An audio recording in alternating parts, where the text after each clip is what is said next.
જો હવે પેટર્ન ધ્યાનથી જોવાનું અને જોવાનું કે આ પેટર્નમાં ઘડિયો છે કે પછી સરવાળો કર્યો છે કે શું કર્યું છે.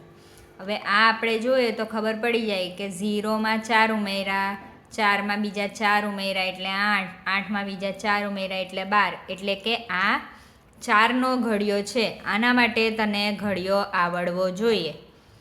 4 એકા 4, 4 દુ 8, 4 તારી 12, 4 ચોકે 16, 4 પચામ 20, 4 છંગ 24, 4 સત્તામ 28.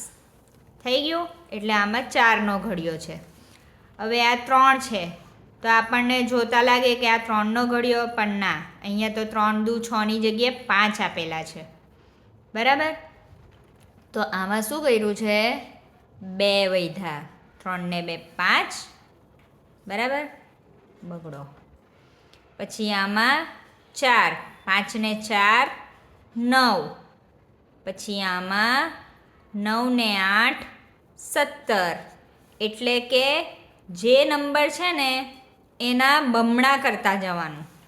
હવે 2 દુ 4 કર્યું, 4 દુ 8, તો હવે 8 દુ 16. બરાબર? એટલે અહીંયા 17ની અંદર 16 ઉમેરવાના. એટલે જવાબ શું આવશે? 33. પછી 16 દુ 32, એટલે કે 33ની અંદર 32 ઉમેરવાના. તો જવાબ શું આવશે? 65. બરાબર? હવે 32ને 2 વડે ગુણાકાર કરીએ તો આવશે 64.